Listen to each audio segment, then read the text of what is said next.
آپ جمہوری حکومت ہیں, جمہوری روایات ہیں, تو اس پہ آپ اپوزیشن کی جماعتوں کو اعتماد میں لے کے آپ بل پیش کریں, اور وہاں سے آپ کو سکسیس کیوں نہیں مل رہا؟ آرڈیننس کیوں آتا ہے؟ جی, آرڈیننس اس لیے آتا ہے کہ جب آپ کی اپوزیشن جو ہے ایک نقطے کے اوپر جو ہے نا صرف کڑی ہوئی ہو کہ پہلے ہم سے مفاہمت پر بات کرو, ہم سے حساب کتاب نہیں کرو. جو کچھ ایک دوسرے کی حکومتوں کے اندر جو ہے نا انہوں نے اپنے ایک دوسرے کے اوپر کیسز بنائے, تحریک انصاف کی گورنمنٹ میں تو کوئی کیس نہیں بنائے, یہ تو ماضی کے کیسز ہے, اور یہ نیب اور یہ سارے ادارے ان کے بنائے ہوئے, ابھی تک تو وہی ہیڈ چل رہے اس کے, وہی سربراہ چل رہے نیب کا, جو ان دونوں پارٹیوں نے مل کر جو ہے جس کو جو ہے نا نیب کا سربراہ بنایا تھا.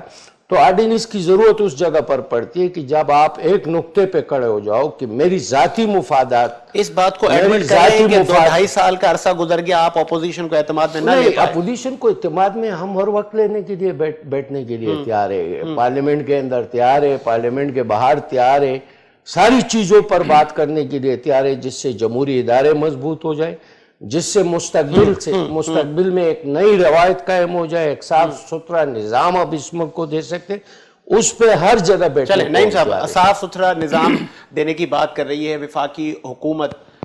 بہت ساری پولیٹیکل پارٹیاں چاہ رہی تھیں اس سے قبل ماضی میں, اچانک آپ کو تحفظات ہو گئے کہ جی شو آف ہینڈز نہ ہو, اگر وفاقی حکومت کا کوئی اچھا قدم ہے تو آپ آگے بڑھیں, اس کو ویلکم کریں. بسم اللہ الرحمن الرحیم. دیکھیں بات یہ کہ پاکستان پیپلز پارٹی ہمیشہ آئین کی بالادستی, رول آف لا کی بات کرتی ہے, اور ہمیشہ ہم نے کوشش یہ کی ہے کہ اگر کوئی کام ہو تو وہ قومی اسمبلی کے فلور پہ, اور وہاں ڈیبیٹ, اور ڈیبیٹ کے بعد ایک جمہوری رویہ, جمہوری طریقہ کار یہی ہے. لیکن آج یہ نوبت کیوں آ گئی کہ آج یہ بات یہ ہے کہ یہ جس طریقے سے صدارتی آرڈیننس لے کر آئے ہیں, اور یہ چاہ رہے ہیں کہ اس کو اوپن بیلٹس کے اوپر جو ہے وہ ووٹ کاسٹ کیا جائے. بات یہ ہے کہ جب اس پاکستان کے اندر سب سے صوبہ جو ہے وہ پنجاب, جس میں 12-13 کروڑ کا صوبہ ہو عوام کا, اور وہاں وزیر اعلیٰ جو ہے یہ کہے کہ میں جو ہے وہ سیکھ رہا ہوں, اور وزیر اعظم یہ کہے کہ 2.5 سال بعد بات یہ کہ ہماری تیاری نہیں تھی, تو اس پہ کیا کریں گے وہ ایم این اے. اس وقت بات یہ ہے کہ جو پاکستان کے اندر ان کے پاس 3 صوبوں کی نمائندگی ہے, ایک صوبہ سندھ جو ہے وہ وہاں سے یہ رہ گئے. اب ان کے ایم این اے جتنے بھی ہیں, مجھے یہ بتا دیں میرے بھائی بیٹھے ہوئے اس وقت, کہ اس وقت ان کے جتنی بھی کمیٹیاں بنی ہوئی ہیں, جتنے بھی ان کے ممبران ہیں کمیٹیوں کے اندر, کتنے لوگ ہیں جو ان کے ایم این اے اس وقت, جتنے انگلش بابو باہر سے یہ لے کر آئے, یہ 5 سال بعد کی بات کر رہے ہیں. اور 5 سال بعد کی بات کیا کریں گے, 5 سال بعد اس ملک کا نقشہ چینج کر دیں گے. لیکن 5 سال کے اندر, 2.5 سال کے اندر کیا کیا, جو وعدے قوم سے کیے. بات یہ ہے کہ جو پارٹی کا الیکٹڈ ہو یا سلیکٹڈ ہو, بات یہ ہے کہ اس نے نمائندگی کرنی ہوتی ہے اپنے حلقے کی. ایم این اے ووٹ لے کے گیا یا سلیکٹ ہو کے گیا, اس نے آ کے اپنے حلقے کو جواب دینا ہوتا ہے. بلوچستان سینیٹ کے الیکشن میں بھی بہت سارے یہی معاملات ہوئے, اس میں کلیدی کردار تھا سابق صدر آصف علی زرداری کا. تو اب چاہ رہے ہیں کہ اب یہ معاملات ایک ہی بار حل ہو جائیں. حکومت کا یہ اچھا قدم ہے کہ شو آف ہینڈ ہو, کوئی یہ نہیں سننے میں آئے گا کہ جی فلاں کے اتنے خرید لیے, فلاں کے اتنے سیل آؤٹ ہو گئے. مطلب آپ سمجھ رہے ہیں کہ آنے والی پیڑھی کو ہم کیا میسج دیں گے؟ دیکھیں شو اینڈ پہلے نوبت کیوں آئی, یہ بات سمجھنے کی ہے نا. دیکھیں ہر چیز کا طریقہ کار ہے, قانونی طریقہ کار یہ ہے کہ پہلے تو یہ الیکشن کمیشن میں گئے, یہ کہنے کا قانونی طریقہ کار ہے. پھر الیکشن کمیشن نے ان کو جواب دیا کہ قانونی نہیں, آئینی طریقہ کار ہے. پھر یہ سپریم کورٹ چلے گئے. اور اتنے ٹائم فریم کے اندر کیوں گئے؟ میں تو جو مثال آپ کو دے رہا ہوں, آج ان کے جو ایم این اے ان کو ڈر ہے کہ بات یہ ہے کہ اگر ہم نے بات یہ ہے کہ اگر اوپنلی یہ کام نہیں کیا تو ہمارے جو ایم این اے وہ ہمیں ووٹ نہیں دیں گے, اور نہیں دیں گے تو سینٹ کے اندر ویسے بھی 2 تہائی اکثریت تو ان کے پاس ہے نہیں. ٹوٹل 104 سینیٹر کے اندر اگر میں بات کروں تو ان کے پاس جو اکثریت ہے وہ اتنی اکثریت ہے کہ قومی اسمبلی میں جب یہ کوئی بل لے کر آتے ہیں تو سینٹ کبھی پاس نہیں کرتا. کیونکہ ہوتا یہ کہ اس وقت 80% یہ جو سہارا لے رہے ہیں وہ صدارتی جو آرڈیننس کا سہارا لے رہے ہیں, چاہے وہ ہمارے جزیروں والے معاملات ہوں, چاہے وہ بات یہ کہ کسی بھی صوبے کے اندر کچھ چیز اپنی جو ہے وہ ریٹ اپنی قائم کرنی ہو. دیکھیں قانونی طریقہ کار اور آئینی طریقہ کار کو سمجھنے کی ضرورت ہے. ایسا لگ رہا ہے کہ تحریک انصاف پاکستان میں ایک ہی جماعت ہے اور باقی جو جماعتیں وہ ہیں ہی نہیں اس پاکستان کے اندر. تو اس وقت جو طریقہ کار جو یہ لوگ کوشش کر رہے ہیں کہ بات یہ ہے کہ ان کے جو, حالانکہ ماضی کے اندر ایسا ہوتا رہا ہے کہ بات یہ خرید و فروخت ہوتی رہی ہے. بات یہ کہ اگر خرید و فروخت ہوتی رہی ہے, فائدہ کس کو ہوا ہے؟ فائدہ اگر ہوا تو ان کے 2.5 سالہ عرصے کے اندر انہی کی جماعت کو فائدہ ہوا. چاہے وہ اگر میں ماضی کے اندر اگر میں بات کروں کہ ہمارے جو ہے وہ سپا سالار کو جب ووٹ کاسٹ کرنا تھا تو اس وقت بھی تحریک انصاف کو جو ہے وہ تنکے کو سہارا چاہیے ہوتا ہے، ان کو جو ہے فائدہ ہوا، لیکن اس کے اندر بھی بات کی ابھی بکے. اب بات یہ چلو 2 منٹ تصور کرتے ہیں بکے، کسی نے ضمیر بیچا، کسی نے اپنے آپ کو بیچا، بکے. اور بکے کون؟ خریدار کون تھے؟ خریدار بھی یہ تھے جن کو فائدہ ہوا، خریدار بھی یہ تھے. اب وہ تو ماضی کا حصہ ہو گیا عوان صاحب. اب اگر آگے کی طرف ہم بڑھ رہے ہیں، تمام پولیٹیکل پارٹیز کو اس کو سپورٹ کرنے چاہیے. چلے میں آپ کی طرف آتا ہوں. سبحان صاحب، کن لوگوں کو انٹرٹین کرنے کی اپوزیشن آپ پر الزام لگا رہی ہے کہ اپنے لوگوں میں شاید آپ کو خدشہ ہے؟ ندیم افضل چند بھی آپ کا ساتھ کابینہ کا چھوڑ گئے. کیا آگے ایسا بھی کچھ ہے کیا؟ مطلب پہلی بات سے لوگ ناراض ہیں. بھائی کے علم میں یہ بات لے آؤں کہ ایم این اے سینٹ کے اندر ووٹ نہیں ڈالتے، ایم پی اے ڈالتے. تو نہ تو ہمارے اوپر ایم پی ایس کا پریشر ہے، نہ ہمیں ایم این اے کا کوئی پریشر ہے.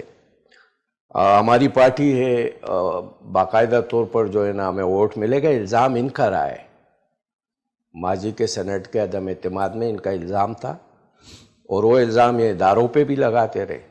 ان کو یہ پتہ نہیں ہے کہ انہوں نے اپنے ان لوگوں کا نشاندہی کیوں نہیں کیا جو بکے، یعنی ان کی نشاندہی کیوں نہیں کی، ان کو پارٹیوں سے کیوں نکالا ہے؟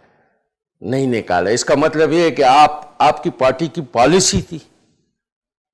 اس کا مقصد تو یہ ہو سکتا ہے نا کہ آپ دونوں پارٹی کسی سے ڈیل کر کے آپ نے جو ہے نا عدم اعتماد کو ناکام بنایا. آپ نشاندہی تو کرتے، فائدہ ہمیں ہوا. ہمارا کون سا وہاں چیئرمین الیکشن لڑ رہا تھا، ہمارا کون سا جو ہے نا ڈپٹی چیئرمین الیکشن لڑ رہا تھا. ڈپٹی چیئرمین تو پیپل پارٹی کا تھا، چیئرمین جو ہے وہ بلوچستان سے تھے، وہ تحریک انصاف کے تو نہیں تھے جن کے اوپر عدم اعتماد ہوا تھا. اور عدم اعتمادی میں کامیابی جو ہے آپ تحریک انصاف کو کہتے ہیں. تو پھر اس کا مقصد یہ ہے کہ جن لوگوں نے ووٹ دیا تھا سینٹ کے اندر حکومت کو، اس کا مطلب یہ کہ آپ کی پالیسی تھی.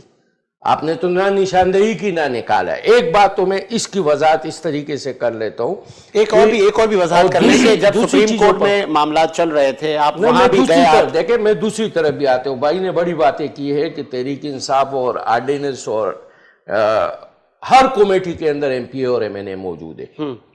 ہم نے اپوزیشن کو باقاعدہ کمیٹیاں دی ہے. وفاق میں آپ نے سن میں ایک کمیٹی اپوزیشن کو نہیں دی، ہم نے دی ہے. ساری کمیٹیوں کے اندر اپوزیشن موجود ہے، اور اپوزیشن باقاعدہ طور پر اس کمیٹی کا ٹی اے ڈی اے لے رہی ہے. لیکن کسی بھی میٹنگ کے اندر جو ہے جب آئینی ترمیم آتی ہے، جب قانون کی بات ہوتی ہے، جب پاکستان کی مستقبل کی بات ہوتی ہے، جو ملک کو صاف اور ستھرے نظام کی طرف لے کے جانے کی بات ہوتی ہے، ان کی کمیٹیوں کی حاضری نہیں ہوتی ہے. میں پورا لسٹ نکال کے دے دوں گا آپ کے کہ ان کے ایم این ایس باقاعدہ طور پر اپوزیشن کے اس کمیٹی کے ممبران ہیں. آپ وہاں پر جب آئین کی ترمیم میں آپ آتے نہیں ہو، بیٹھتے نہیں ہو، صرف ایک ہی نعرہ لے کے آپ گھوم رہے ہو کہ ہمیں چھوڑ دو، ہم سے حساب لیکن اسد کیسر صاحب اور آپ لوگ ایک کمیٹی بنائے جو رکن پارلیمنٹ کے پاس جائے اور ان سے بات کرے. کمیٹیاں ہیں، ساری کمیٹیاں موجود ہیں، اس میں ان کے نمائندے موجود ہیں. جب وہاں یہ ڈسکشن آتی ہے تو ان کی غیر حاضریاں شروع ہو جاتی ہے، اور پھر جب ہم آرڈیننس کی طرف جاتے ہیں تو یہ جمہوریت کا علم بردار بن جاتے ہیں کہ یہ جمہوری سسٹم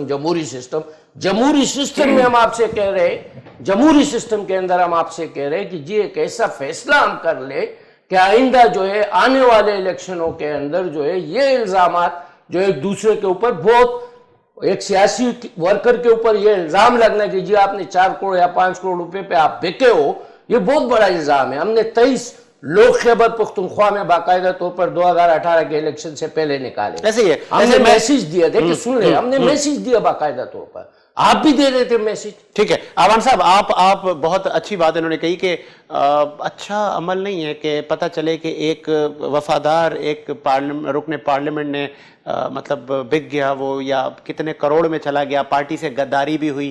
اس روایت کو ختم کریں. آپ لوگ تو جمہوری روایتوں کے بڑے مطلب چیمپئن لوگ ہیں، آپ تو ہمیشہ جمہوریت کے لیے آپ کی قربانیاں بھی ہیں پاکستان پیپلز پارٹی کی. تو ایسے ایشوز کو آپ ایسے جب معاملات ہوں، جب قومی مفادات کی بات ہو تو ویلکم کریں آپ.